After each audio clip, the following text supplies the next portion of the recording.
I still have the time, ये एक बहुत कॉमन क्वेश्चन है जो पूछा जाता है। पर लेट मी क्लियर यू कि मैं ये नहीं बोल रहा हूं कि एंड ऑफ द वर्ल्ड आने वाला है, कोरोना खत्म नहीं होगा। मैं ह्यूमैनिटी के एंड की बात नहीं कर रहा हूं, मैं लाइफ के एंड की बात नहीं कर रहा हूं कि उसके लिए मेरे पास टाइम है कि नहीं। I am talking in a sense aspirant ask, an aspirant ask, कोई भी बच्चा जो एस्पायर करता है या कोई भी इंसान जो एस्पायर करता है कुछ पाने के लिए, उसके जीवन में एक बार ऐसा समय आता है, ही फील्स क्या कहीं मैं लेट तो नहीं हो गया। Then this question comes in his mind कि do I have the enough time, क्या मेरे पास इनफ टाइम है। या he can put the question in another way, वो किसी और तरह से पूछ सकता है, वो सोच सकता है कि क्या मैं अब कोप अप कर सकता हूं, क्या मैंने अपना समय बहुत बर्बाद तो नहीं कर दिया। तो इस तरह के सवालों का वो आंसर ढूंढने की कोशिश करता है और वो पूछता है लोगों से कि बताओ क्या है ये। अगर मैं एज अ टीचर की बात करूं तो मेरे जीवन में जितने क्वेश्चंस बच्चे मुझसे पूछते हैं उनमें सबसे ज्यादा पूछे जाने वाला क्वेश्चन यही है। क्लास 12 में बच्चा आता है, पूछता है सर मैंने 11th पूरी खराब कर दी थी, 11th में अच्छे से पढ़ाई नहीं की, do I still have enough time कि मैं आईटी क्लियर कर पाऊं। 12th पास वाला बच्चा पूछता है सर मैंने 2 साल पढ़ाई नहीं की थी, क्या मैं still I have a time to मैं कोप अप कर जाऊं और मैं आईटी क्लियर कर लूं। इवन मेरे फ्रेंड सर्कल में जो अपनी मिड लाइफ पे चल रहे हैं, वो अपना कुछ स्टार्टअप करना चाहते हैं, they want to create some business unicorn and they used to ask this kind of question कि do I still have enough time. तो they are asking in different manners but they are asking the same question, do I still have enough time. तो मैं आपको ये बता दूं कि research कहती है कि ह्यूमन ब्रेन, ह्यूमन माइंड जो है वो हमेशा उस क्वेश्चन को पब्लिकली पूछता है, डाउट की तरह पूछता है, जिसका उसको पॉजिटिव आंसर चाहिए होता है। मन में तो वो मान चुका है कि the answer is positive but it wants some kind of assurance, it wants some kind of certification, it wants कि भैया कोई और बता दे, कोई ये बंदा कूल लग रहा है ये बता दे कि हां भाई तुम डेफिनेटली कर सकते हो। तो वो उस क्वेश्चन का आंसर पूछना चाहता है। ह्यूमन माइंड ऐसा क्वेश्चन नहीं पूछता जिसका आंसर उसको पता निगेटिव मिलने वाला है। मैं किसी से जाके पब्लिकली नहीं पूछता हूं कि can I grow my own hair. Obviously मैं अगर पूछूंगा तो मुझे पता है कि इसका आंसर मेरा मजाक उड़ाएंगे। I am not going to ask this question. हां sometimes I try to search on the net कि क्या सच में उग सकते हैं कि नहीं उग सकते, पर मैं पब्लिकली नहीं पूछता क्योंकि publicly we are going to ask those question जिसका आंसर हमें चाहिए कि वो मुझे यस बोले। और ये हमारा तरीका, ये हमारा माइंड है। तो obviously the answer, if you are in this phase, if you are in this phase that you are asking yourself, you are asking somebody else कि do I still have enough time to cope up to get my aspiration done, then the answer is a big yes. Yes, you can do it.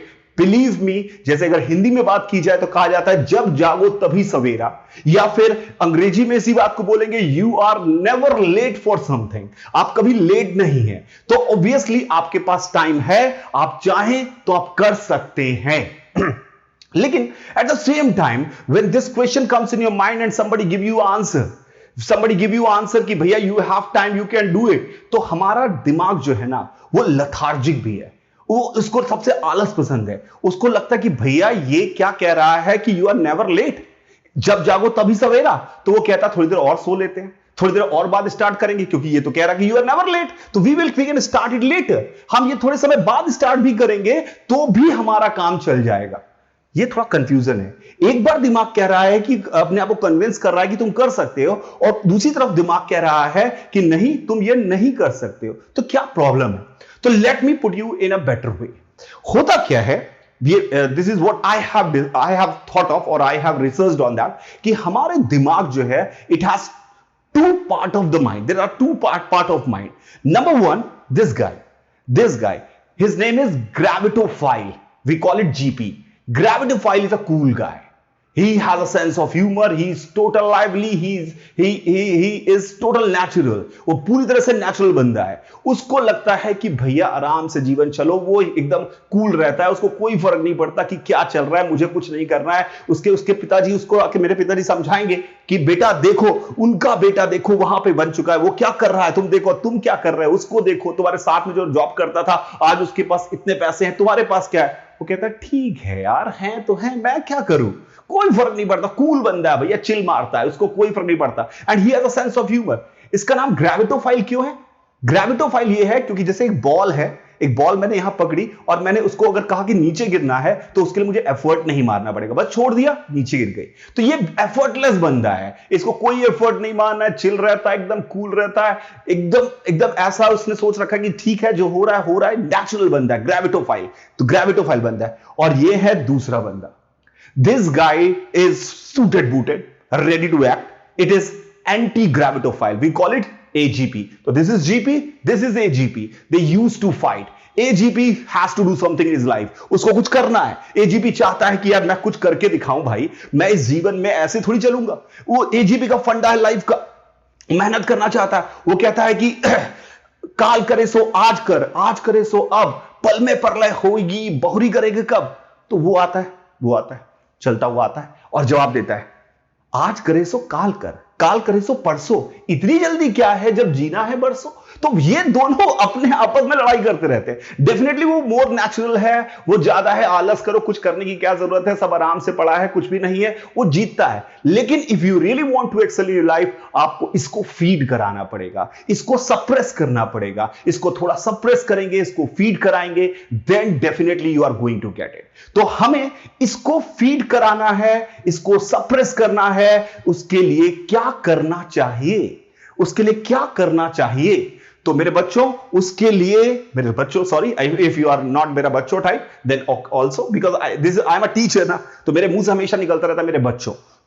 तो सुनिए, तो आपको करना क्या, 3 rules follow करने, 3 बातें अगर आपको पता होंगी तो आपका काम चल जाएगा। The first thing is this. What is this? What is this? It is nearsightedness. I am not talking about the myopia because of which I have put these glasses on. मैं इस बीमारी की बात नहीं कर रहा हूं। Nearsightedness is a trick. लोग कहते हैं ना कि भैया अपने एम के बारे में सोचो, एम के बारे में सोचो, एम के बारे में सोचोगे तो definitely you are going to get it. No, aim के बारे में मत सोचो, रास्ते के बारे में सोचो। दूर का इतना मत देखते रहो कि पास का दिखना बंद हो जाए। एक काम करता हूं, मैं आपको एक ज़ेन स्टोरी सुनाता हूं। ज़ेन एक जापानीज रिलीजन है, मतलब इंडिया में भी कुछ लोग फॉलो करते हैं, जापान में भी करते हैं, बहुत सारे लोग करते हैं। It is being said as a dharma of intellect, यानी इंटेलेक्ट लोगों का धर्म है। तो उसमें क्या हुआ, उसमें प्रैक्टिस करना चाहते हैं लोग, बड़े बड़े इंटेलेक्ट लोग चाहते हैं कि वो सीखें, ज़ेन प्रैक्टिस करें। तो एक बार क्या हुआ, एक पढ़ा लिखा बंदा एक ज़ेन गुरु के पास आया और उसने कहा, गुरु जी मुझे ज़ेन प्रैक्टिस करना है। उन्होंने कहा तुम्हें ज़ेन प्रैक्टिस करना है, बहुत बढ़िया। उसने कहा, गुरुजी मुझे ज़ेन प्रैक्टिस करना है, I want to be master in Zen, मुझे कितना समय लगेगा ज़ेन प्रैक्टिस करने में? उन्होंने कहा 10 इयर्स। उसका दिमाग खराब, उसने कहा मैं तो बहुत पढ़ा लिखा आदमी हूं यार, मुझे 10 इयर्स लगने वाले हैं मुझे? उसने कहा, गुरुजी आपने समझा नहीं, मेरा फोकस बहुत बढ़िया है, मैं हमेशा अपने एम के बारे में सोचूंगा, मैं हमेशा सोचूंगा कि मुझे ज़ेन प्रैक्टिस करना है, मैं सोचूंगा मुझे ज़ेन में मास्टर करना है, मेरा एम बहुत क्लियर होगा। अब मुझे बताइए कितने साल लगेंगे? उसने कहा 20 इयर्स। इसका दिमाग खराब, इसका लगता है गुरुजी को समझ में नहीं आ रही बात। कहता है, गुरुजी एक बात ध्यान से सुनिए, मैं जब ज़ेन प्रैक्टिस करने जाऊंगा, मैं सपनों में भी ज़ेन के मास्टर होने की बात सोचूंगा, मैं ज़ेन का मास्टर बनने के लिए कुछ भी करूंगा।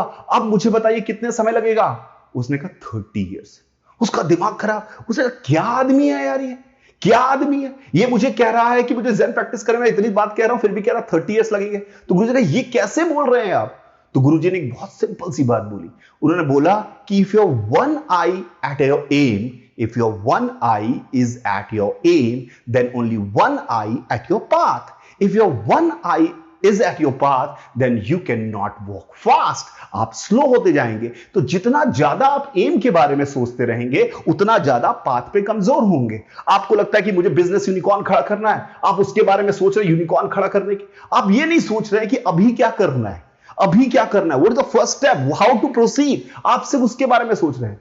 बिलीव मी, जो हमारा एम है, ऑब्जेक्टिव को पाकर जो सिचुएशन आती है उसके बारे में फैंटेसाइज करना दुनिया का मोस्ट रोमांटिक जॉब है। यानी उससे ज्यादा मजा किसी में नहीं आता कि यार अगर मैं ऐसा हो जाता तो क्या करता। लेकिन that is the biggest hurdle in achieving that goal. तो उस गोल को अगर हमें अचीव करना है तो हमें वहां नहीं देखना है, हमें यहां देखना है। We have to see at the path, we should not see at the aim कि एम क्या है, एम गया भाड़ में। Yes, it should be in your back of your mind, but रास्ता हमें देखना है, रास्ता देख के बात करेंगे तो काम चलेगा। तो this is the philosophy of near sightedness. यानी नियर साइटेडनेस हमें बताता है कि आप आगे का एम मत देखिए, आप रास्ता देखिए कि अभी कितने कदम चलने हैं, अपने आप उस एम पर पहुंच जाएंगे। I hope you are getting my point. मेरी बात समझ में आ रही है आपको क्या है? ठीक है। And now this is the second rule. What is the second rule? ये लिखा हुआ है। क्या लिखा हुआ है? इसमें लिखा हुआ है don't look at the wall, put the brake. What does it mean? What does it mean? Don't look at the wall. देखिए, जनरली लोग कहते हैं कि भाई देखो, बड़ा पिक्चर देखो, बड़ा सिनेरियो समझो, तब आप कुछ कर पाओगे। Actually this is not the true. अब मैं आपको इस आदमी से मिलाता हूं। This guy is most earning painter in the world at this time. ये सबसे ज्यादा पैसे कमाने वाला पेंटर है, इससे सबसे ज्यादा पैसे मिलते हैं इसको पेंटिंग करने में। इससे पूछा गया कि भाई तुम ये बताओ कि तुम इतनी अच्छी पेंटिंग कैसे बनाते हो? उसने कहा यार मुझे तो पेंटिंग बनानी नहीं आती। मैंने कहा क्या बात कर रहे हो, तुम तो पेंटिंग बनाते हो। तो व्हाट ही सेज कि I just do painting in a small grid of 2 mm cross 2 mm to make the picture. What does he do? He changes the complete picture in multiple grids, and every grid is a small portion, and when he wants to paint he paints that portion only. He does not worry about the picture. इसको picture से कोई लेना देना नहीं है, वो उस छोटे से स्मॉल ग्रिड को प्रॉपरली पेंट करने की कोशिश करता है। और तो और उसको जब वो पेंट कर रहा होता है तो पहले उसने एक छोटा ग्रिड कहीं नीचे का बनाया और अगला छोटा ग्रिड कहीं ऊपर का बनाया, उससे कोई फर्क नहीं पड़ता, देयर इज नो कनेक्शन। लेकिन वो छोटे छोटे ब्रिक्स बना बना कर, छोटी छोटी पेंटिंग कर करके, ग्रिड को पेंट कर करके, वो पूरी बड़ी पेंटिंग जब फाइनल तैयार होती है दिखता अरे वाह ये तो बहुत बड़ी पेंटिंग बन गई है। तो ये बहुत इंपॉर्टेंट बात है। जैसे मैं अपना भी एक एग्जांपल बताता हूं। जब मैं स्कूल से आया करता था, स्कूल से आता था, तो मेरा स्कूल एक्चुअली क्या था, it was around 12 kilometre away from my place जहां मैं रहता था। 12 किलोमीटर था, तो पहले हमें 4 किलोमीटर वॉक करना पड़ता था। Then we used to get auto from there and then we'll go to school and the same way we return back. तो जब लौटते थे दोपहर होती थी, गर्मी होती थी, हमें लौटना होता था, लगता था 4 किलोमीटर पैदल चलने हैं, थकते थे, रोज सोच के डर लगता था कि 4 किलोमीटर पैदल चलना है। एक दिन मेरे दिमाग में आया कि मैंने कहा कि वो सामने जो पिलर दिख रहा है ना, इस पिलर को मैं 100 स्टेप्स में पहुंच जाऊंगा। इस पिलर को 100 स्टेप में, छोटा सा एम लिया मैंने, इस पिलर पे मैं 100 स्टेप में पहुंच जाऊंगा। मैं आराम से अभी किसी को दिखा नहीं रहा हूं, नॉर्मल स्टेप्स चल रहा हूं, नॉर्मल स्टेप्स चल रहा हूं। फिर जब मैं 70 स्टेप्स के आसपास आता था, मुझे लगता था यार ये 30 स्टेप्स में तो नहीं होने वाला, ये थोड़ा लंबा होने वाला है। तो मेरे स्टेप्स अपने आप बड़े होने लगते थे, मैं बड़े स्टेप लेने लगता था, मैं बड़े स्टेप चलने लगता था। और जब वो अंत में पहुंचने वाला होता था 7-8 स्टेप, तो आई वाज जंपिंग अराउंड, मैं जंप कर रहा हूं और I was enjoying the process. मैं इस प्रोसेस को एंजॉय करता था। घर लौटने का वो जो 4 किलोमीटर का वॉक था, मैंने उसको 100 स्टेप्स के मल्टीपल पार्ट्स में ब्रेक किया and every part I was enjoying and I was best at that. This is the point, this is the point. आपको एक बड़ी सी दीवार बनानी है तो पूरी दीवार के बारे में थोड़ी सोचते रहो कि दीवार कैसे बनाएं। आप जस्ट सोचिए कि मैं एक ब्रिक कैसे रख दूं। अगर एक ब्रिक प्रॉपरली आप रखते गए, वॉल विल बी इटसेल्फ। तो यही सेम काम आपको करना है। फॉर एग्जाम्पल, आपका 11th क्लास, मैं 12th क्लास स्टूडेंट की बात करता हूं because I am a teacher, तो ऑब्वियसली स्टूडेंट्स के बारे में ज्यादा बात करता हूं। 12th क्लास स्टूडेंट मेरे पास आया कि सर मैंने 11th की चीजें नहीं पढ़ी हैं, अब मैं 12th क्लास में आया हूं, सर क्या मैं उनको वापस सही कर सकता हूं, कैसे करूं, क्या करूं? मैं कहता हूं कर सकता हूं। तो obviously the next question comes कि कैसे करूं सर? आप कह तो रहे कर सकते हो। तो मैंने उनसे कहा कि भाई जब तुम पूरा चैप्टर अगर कहोगे कि मैंने पूरा मैकेनिक्स वापस से पढ़ूंगा, स्टार्ट से समझूंगा, तो आपको कुछ नहीं होगा, समय लगेगा कि पूरा मैकेनिक्स पढ़ना है। मैंने उनको कहा कि जैसे फॉर एग्जांपल मैं इलेक्ट्रोस्टैटिक्स पढ़ा रहा हूं, I hope some of you might get detached by this speech because आपको समझ में नहीं आ रहा मैं क्या बात कर रहा हूं, but still try to understand. मैंने एक टॉपिक पढ़ा रहा था, मैं इसमें एक यूज आया कि सेंटर ऑफ मास यहां पर होता है। तो मैंने कहा कि दिस इज योर रिस्पॉन्सिबिलिटी, कि आपने कहा कि मैं पूरा चैप्टर नहीं पढ़ सकता, मैकेनिक्स नहीं पढ़ सकता, I just learn how to calculate centre of mass, this portion I learn. तो you break the complete target in small target and you achieve that, and उसके बाद आपको सेंटर ऑफ मास कैलकुलेशन में दिक्कत आनी बंद हो गई। तो this is the way you can fragmentize the complete structure and make it smaller goals. और जैसे ही स्मॉलर गोल्स आपके तैयार होंगे, आप डेफिनेटली उसको अचीव कर पा रहे हैं। तो ये बात एकदम सिंपल है, आई होप आपको समझ में आ गई होगी। Don't think for the bigger picture, just see the small step. Avalanche की भी बात करें तो एवलांच बड़ा सा तूफान आ रहा है, पर स्टार्ट कैसे होता है? स्टार्ट एक पार्टिकल से हो रहा होता है। एक पार्टिकल, स्नो का पार्टिकल ऊपर से गिरता है और वो एक बड़ा सा तूफान ला देता है। तो एवलांच ऐसे क्रिएट होता है। तो डेफिनेटली हमें यह समझ में आना चाहिए, a small step towards your goal will make you reach there. तो small goal is very much important. Are you getting my point? मेरी बात समझ में आई मैं क्या कह रहा हूं? And the last but not the least thing, कैसे? अब ये तो हो गया है, अब इसमें एक और स्टेप, एक और बात आपको करनी है। जो थर्ड पॉइंट है मेरा, वो बहुत इंपॉर्टेंट है। वो ये है, that is nature likes power of compounding. What do you mean by power of compounding? मैं एक छोटा सा एग्जांपल देता हूं। आईटी जेईई का रिजल्ट आया, आईटी जेईई का रिजल्ट आया, एक बच्चे का आईटी में सिलेक्शन नहीं हुआ, उसका सिलेक्शन नहीं हुआ, उसके कुछ मार्क्स आए, और उसके एक फ्रेंड है, 10,000 सीट्स है फॉर एग्जांपल, उसके एक फ्रेंड है, उसके रैंक आई है 3,200 and the difference in marks is 10 only. 10 number, 300 में 10 number. Are you getting my point?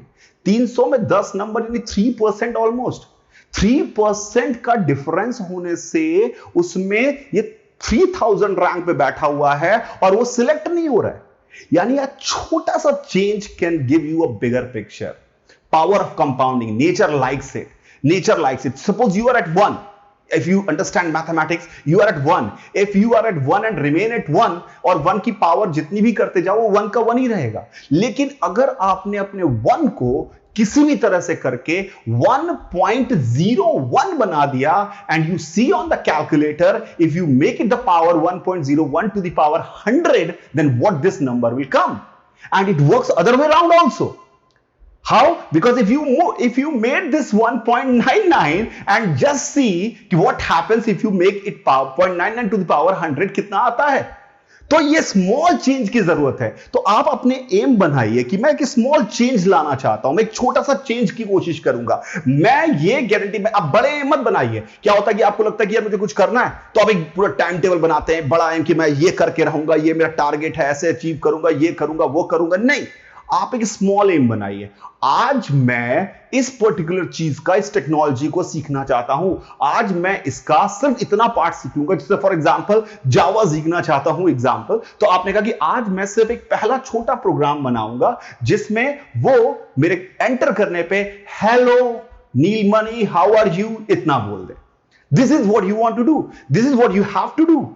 The similar way, if you are preparing for IIT and you are screwed up in 11th class and you are in 12th class, आप कहो कि आज मैं सिर्फ इतना सीखूंगा कि torque कैसे निकालते हैं, बाकी कुछ नहीं आता मुझे, टॉर्क कैसे निकालते हैं, I don't know why we are calculating, but I learned this thing.